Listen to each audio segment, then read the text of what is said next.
Hello viewers, আসসালামু আলাইকুম। রুকসানা হাসমিনতে আপনাদেরকে স্বাগতম। আমি ছোট্ট একটা রেসিপি নিয়ে আপনাদের সাথে শেয়ার করব, চিচিঙ্গা দিয়ে ডিম ভাজির রেসিপি। 3-4টা পেঁয়াজ কুচি করে নিয়েছি 4-5টা মরিচ ফালি করে নিয়েছি, 4-5টা চিচিঙ্গা কুচি করে। মধ্যে পচলায় একটা কড়াই বসিয়ে দিলাম। কড়াইয়ের মধ্যে আমি দিয়ে দিলাম পেঁয়াজ, মরিচ আর সামান্য একটু হলুদ, স্বাদ মতো লবণ।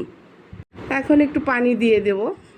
পানিটা দিয়ে আমি সবগুলো উপকরণ একসাথে একটু নেড়েচেড়ে মিশিয়ে নেব।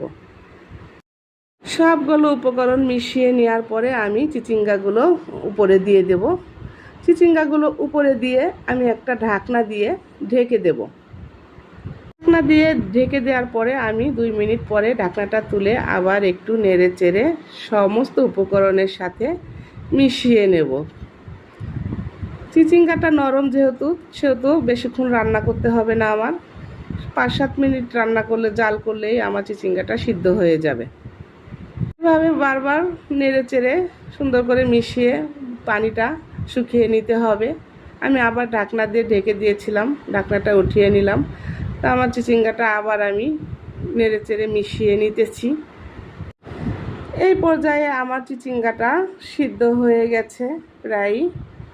তো ভিউয়ার্স, এইভাবে আপনারা বাসায়ও ট্রাই করে দেখতে পারেন। এখন আমি চিচিঙ্গাটা অন্য একটা প্লেটে উঠিয়ে নিয়েছি। কড়াইটা ধুয়ে আমি কড়াইয়ের মধ্যে আধা কাপ পরিমাণ পেঁয়াজ কুচি দিয়ে দিলাম আধা কাপ পরিমাণ তেল। তেলটা ভাজিতে একটু বেশিই দিতে হয়। তেলের মধ্যে পেঁয়াজটা আমি ভেজে নিলাম। দিয়ে দিলাম একটা ডিম। ডিমটার মধ্যে দিয়ে দিলাম সামান্য একটু রাঁধুনি গরুর মাংসের মশলা।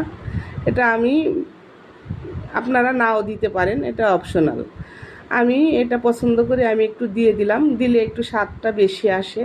তো ডিমটা আমি ভালোভাবে ভেজে নিছি। ডিমটা ভালোভাবে ভেজে নেওয়ার পরে আমি চিচিঙ্গাগুলো আবার ডিমের মধ্যে ছেড়ে দিলাম।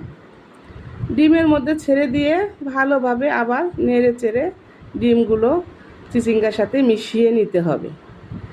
মিশিয়ে নিয়ে তেলের সাথে চিচিঙ্গাগুলো ভালোভাবে ভেজে নিতে হবে। যতক্ষণ পর্যন্ত তেল না বের হয় ততক্ষণ পর্যন্ত নেড়েচেড়ে মিশিয়ে নেবেন।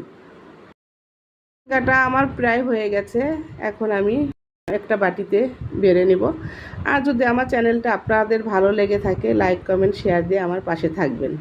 আসসালামু আলাইকুম।